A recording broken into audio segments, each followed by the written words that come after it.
Hey guys, welcome back to a brand new video. Today, I'm doing a Fanverse franchise ranking, but specifically about how important they are to the overall story that I have set up and what factors are part of it.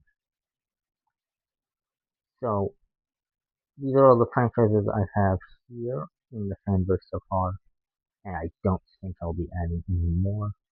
I have Batman slash DC, Scooby-Doo, Spider-Man slash Marvel, Six, specifically the anime, but Evil Six, I guess, and factor into that too in the past. Iron Guard slash Lion King, um, Nathan Ferb, Ninjago, Frozen. The Penguin represents the Five Nights at Freddy's section of my universe because that is an animatronic. Also, if you guys hear like weird creaking noises, I am walking around as I do this. And then I have My Little Pony, which is the newest addition to my fanverse, which I had to nerf every pony for. I had to nerf that whole universe for my to work fit into my rule set. My Dr. Spider OC, which is represents the Minecraft section, which I do have somewhat, but like things like zombies, Endermen, the Ender Dragon, they don't exist. Um, but certain materials from Minecraft might. So yeah, to an extent, Minecraft's here. I have Stealth Elf from Skylanders, but Skylanders is a part of my world. In my universe, Stealth Elf is Santa Claus's daughter, and I've been told, why not just make a new character for that? Well, I didn't think about it, and I wanted to use Stealth Elf's design. So, oops. So, yeah, it's less about representing Skylanders and more about representing Christmas and Santa Claus. Then I have Beverly Hills Chihuahua, and I have El Diablo here separate from Chloe because El Diablo in this case represents Hotel for Dogs, a Nickelodeon movie. Really good. I like it a lot. I recommend you guys watch it. Then I have Pub Academy, Bolt, Rio 1 specifically, Homeward Bound, The Cat from Outer Space. That's why Jake is there. Underdog, Captain K9 represents Super Buddies. And then we have Maddie from Back to the Outback. So these are how important they are to the overarching story of the Fanverse. Let's start ranking. So with my Batman, he's important. He brings the new Justice League together, like my current Batman, and it creates Robin. It creates all these other characters from um, this universe. It it creates a new Robin. It creates the new Firefly. It creates a new Catwoman. It's important, but it doesn't go much in terms of the past, which is where all this started anyway. Then we have Scooby Doo. Aside from the Anunnaki is just a way to explain why Scooby can talk and why he can be understood by humans, whereas the rest of animals cannot be understood by humans yet. They in the franchise they eventually do gain the ability to speak to humans, but most animals don't. At least um, most animals in the past do not. Every animal before 2016, roughly, before a point in time in 2016, aside from Scooby Doo and a few Serpentine, because the Serpentine are evolved and they're walking on two legs or walking on their tails, and my new Catwoman, because she is also evolved to walking on two legs. The regular looking animals cannot talk to humans, they could only talk to each other.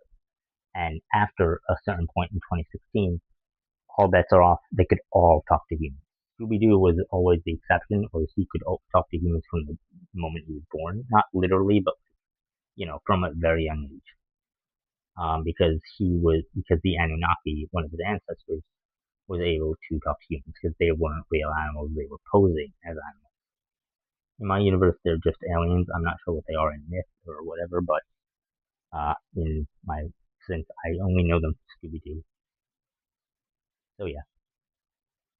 Also, apologies if you hear me breathing heavily. And I have no idea if this mic I just put on my shirt will work or not. Next up, Spider-Man. Spider-Man's important to an extent. He introduces new characters. Okay, actually no, I'm putting Batman. Actually no, Batman's going to go here because he started the Justice League, which is very important for beating my big boss. But or he, not Bruce Wayne's Batman, my Batman, and Rose. He started the Justice League, the new Justice League. So, Spider-Man is not as important because aside from introducing certain characters, excuse me, he isn't as important. Don't know what else there is to say. Stitch. I would say he's also in the echelon of characters that are Scooby-Doo and Spider-Man because I don't even have a proper idea of what I'm going to do for him in the story. I know I want him to be Captain Stitch from Lilo and Stitch, like in working with the Galactic Armada post the anime's universe, post Perfect Memory. And I know I want him to be fighting aliens and stuff, but I don't really have much of a clear idea of what I want him to do afterwards. If that can be the next Superman equivalent of the Justice, or Superman stand-in of the Justice. Lion Guard, that does dip into the spirit universe, the spirit section, I guess, say, of this world. And I could put it as important. I think I'm going to for now, but I'm not completely sure. Then, Phineas and Ferb is not that important to the overall universe, but it actually no, what am I saying? It's actually pretty important for connecting the ponies of Equestria to the human world. Because in my universe, um, an older pony ancestor of someone we already know, Bon Bon slash Sweetie Drop, visits the human world and stays there. And that's how Sweetie Drops later on knows about the human world and becomes a secret agent in my universe. Because her ancestor, her like great great grandmother or whatever, was also either a secret agent or part of the human society. I'm guessing just part of the human society because I don't think the agents outfit existed back then. Then Ninjago. This is very important because the Great Devourer slash Overlord in my world is the main villain, is the final boss of the story, and she is also one of the first meta-humans or metas or super-powered supervillains to ever exist. So aside from Vandal Savage, I think she might be the second supervillain ever. So she's gonna be the final boss. I've made up my mind about that already. Way. Then we have Frozen. This is super important, I would say. If anything, it's either right above Batman right above DC in importance, or in the super important section right below Ninjago. I'm not entirely sure. But Frozen does delve into the Source Dragons and the magic, and especially with the Meta Gene and Anna. If you saw my last video, I put Anna as evil. That Anna that was evil is the same, is also sister in my world. That's the same Anna. She gets infected by the Great Devourer's venom because instead of going to the trolls, Iduna and Agnar, or Elsa and Anna's parents, go to Ninjago because the trolls don't exist in my world. They go to Ninjago and steal the Great Devourer's venom after asking politely and not getting it because Wu doesn't want it to leave, which should be obvious. They steal it, they try to heal Anna with it. They do heal Anna with it, and over time she grows resentful of Elsa's position. Sorry about the camera change, guys, if you saw that. And becomes evil. So yeah, and once you get infected with Great Devourer Venom in my world, there's no going back. Just like if you die in my world, there's no going back. So yeah, the Lazarus Pit exists, but it will resurrect you basically as a zombie without any way of getting back. That's why in my world, Jason Todd never happened. Jason Todd in my world, the whole Todd family died before Jason ever became up because Red Hood can't exist in my world.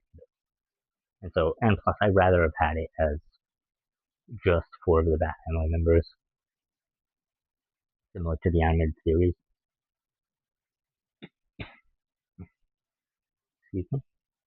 Okay, FNAF, not that important. Is the first one that's going as not that important because with the others, with Scooby Doo, Spider Man, or Marvel, Stitch, and Phineas and Ferb, they introduce things and they expand on things. FNAF does not. It's just a thing taking place in my universe. And with that logic, I'm also going to put back the Outback here as well, because it is also just a thing taking place in my world. And even Homeward Bound as well, because Homeward Bound is part of what I used to have as my animal connected universe. But now that I've fused all these franchises together into one world instead of having this be the end goal, I don't really need Homeward Bound as important as I might need the other one. That grammatically made no sense, huh? Keeping that in. Anyway, next up, My Little Pony. Super important. Even though I shoehorned it in at the last minute, it is very important because it takes the it shows the animal's intelligence by this point. So they're able to make houses. They're able to have all this like infrastructure and technology in different towns and cities, and because of them, three holidays that wouldn't exist in the human world now exist. Those holidays are Nightmare Night, Winter Wish Day, and Hugs and Hooves Day, aka Valentine's Day, Halloween, and Christmas. Without the ponies, they just wouldn't happen in my world, and they're kind of important overall to life. So yeah, and Rainbow Dash is the fastest, or okay, not the fastest, but she has gone the fastest in terms of speedster. And so that will be useful when introducing the Speed Force. Then Dr. Spider or Minecraft. I would say he is not as important, but he is. Well, I'm putting him here because for now I'm putting him there because Dr. Spider he found obsidian, and in my universe that is the only thing to dampen the metahuman's power. That's part of the reason why Arkham inmates haven't broken out. Part of the reason why they were able to capture some of these villains like Vandal Savage, because he discovered obsidian and it was um, like found out by people. So he started digging it up more and more, and just kind of it was his lab was found by people, and the obsidian was also found. Actually, no, yeah, you know what? I'm just gonna have House Spider. I'm mid video. I'm storyboarding, not storyboarding, but like about story stuff. Anyway, Dr. Spider discovers obsidian which dampens metahuman powers. So I would say that's pretty important. Next up is Stealth Elf, or as in my world it would just be Christmas in general. That is very important. I don't think I need to explain any more than that. It's Christmas. Beverly Hills Chihuahua. This is going all the way at the top, probably right above Elsa, because above Frozen, because the Chihuahua warriors from Beverly Hills Chihuahua fought in a war. They are a big part of why humans believe animals can talk and can think beyond what we know as them think. It's the Chihuahua warriors fought in a war for 10 years in my universe. And yes, guys, I know I'm dropping random facts about this world um, out of the blue and then moving on. I know. I debated on making this video or turning it into something else, but I already had the board of characters made. So, yeah, uh, glean what you can from this world, from this video. Uh, I will hopefully expand on all of this in future videos. But the Troll Warriors in my world fought a war for 10 years and won against humans. Or rather, they ran humans out of their home, pretty much. Humans finally just did. I'll leave it at that for now. But they also did help sign my equivalent of the Declaration of Independence. But in my world, it was called the Declaration of Laws, and there was a tiebreaker because they were voting on which laws to have, and there was a tiebreaker between the 60 people that were there. And so they called in the leader of the Chihuahua Warriors to break break the tie because he just won a big war. So yeah. Then and also Chloe here is the descendant of the dog that had a superbug so much more powerful than hers, and that dog was the first Chihuahua in the world to ever exist. So this is, by the way, all of this in my video that I'm talking about here. All of this is applying to my universe, not the canon universes these are from. Next up, Hotel for Dogs. This is pretty big because it shows animals as more than just animals. And so, Hotel for Dogs, in my world, inspired the hotel that they use in Beverly Hills 12-3 because it's a dog hotel, a dog like resident friendly hotel in that movie. And so Hotel for Dogs, the hotel, is what inspired that. And I like to think that it could be connected to my universe. It's just from the human's point of view, so they understand the animal. And I think that's a clever touch on how to, on if you're watching some of this universe uh, in a type of order. Because, excuse me, because originally my universe, my Animal Connected universe, both of Academy, Rio, Homeward Bound, and Beverly Hills Chihuahua, was meant to be watched in order, like in a timeline order, and not change anything. But with Pub Academy, I did make one change that is, well, maybe a few changes that I don't know of, but one change that I definitely know of, and that's getting rid of the constellation up in the sky. Because my Heart of Friendship works slightly differently than it does in the main Pub Academy universe. And so, the Heart of Friendship in my world is what allowed animals to speak to each other in the first place, and later, when it's broken completely, it allows humans to speak to animals when they wake up the next morning. So, yeah, it's kind of important because that will shape the entire world down the line. Because in my universe, currently in the present day, humans don't eat meat anymore. There was a food crisis. Animals have rights, more rights than ever before. Well, to be fair, the animal rights thing did not come from Public Academy. It was started in some way by the cat from outer space because the cat from outer space, Jake, gets citizenship and rights and stuff at the end of the movie. So I'm gonna put it here for now. Actually, I'm going to put it up, up. I'm gonna put it here. I'm gonna put this down here. I'm gonna put El Diablo. Wait, I'm gonna keep El Diablo here. I'm gonna put this. I'm gonna move Kion down here. I'm gonna move Batman down here. I think it's probably the best way to. Yeah. Okay. Then I'm moving Puppet Academy up because Ninjago, Puppet Academy, and to an extent, I think either Beverly Hills 12 or My Little Pony.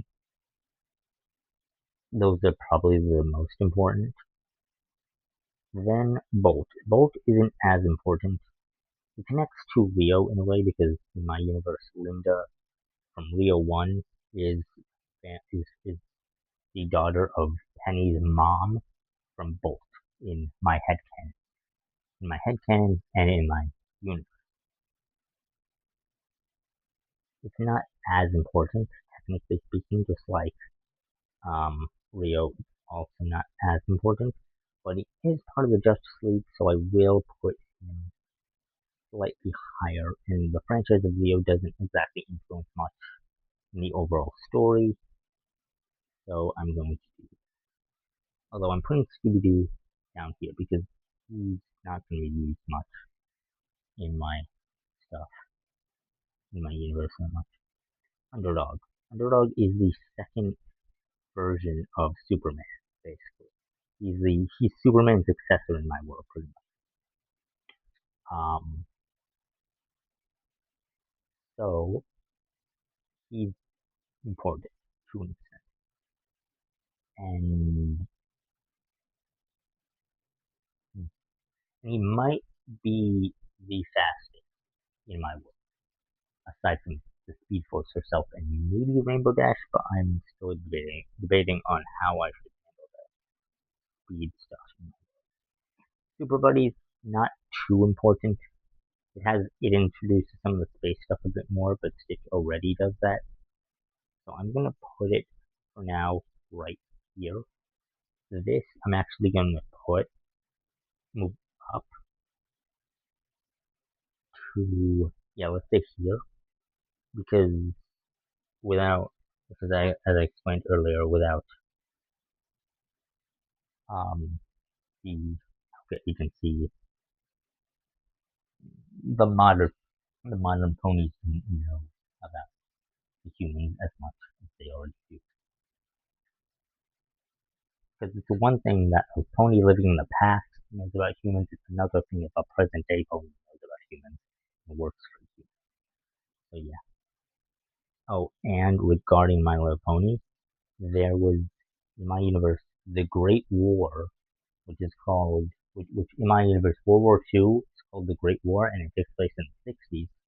And the ponies, or certain faction of ponies, are the enemy, or leading the enemy, I should say. So that's another reason why My Little Pony is at super important. So humans by this point do know about ponies, they just don't know where they're located. Although realistically, the first Santa could have passed on messages, because in my universe, the first Santa Claus, or yeah, the first Santa Claus, not the first person born in that bloodline, but the first Santa Claus went to Equestria or found it, and then he saw Nightmare Night, Parsons Day, Winter Wish Day in action, and then he took that knowledge back with him and made Christmas, Halloween, and Valentine's Day. But Santa only works on Christmas and stuff, and lets Parsons Day and Nightmare Night be their own thing. And then that continued down through generations to the current Santa Claus, who is the father of my world of Stuff Elf. And so that is the animal, sorry, not animal, the universe, Fanverse franchises ranked of importance. I did have this up here because originally I was gonna, while debating on whether I should make this video or another video, I was gonna do favorites. Um, but I decided not to, and I kept the favorites thing in on accident. So guys, that is gonna wrap this video up. I hope you enjoyed. I know I have. Um, this has been super fun. Showed you some of the history about the Fanverse, even if it was in random bursts, and I'm aware of that. I hope you like and comment and subscribe because this is an amazing world I built here, and I would like you to, or rather, alternate universe slash fanfiction I built here, and I would like you to be here for it, and I would like you to be here for my other videos because I am getting pretty good at this. I don't know what else to say. I will see you guys later. So yeah, bye.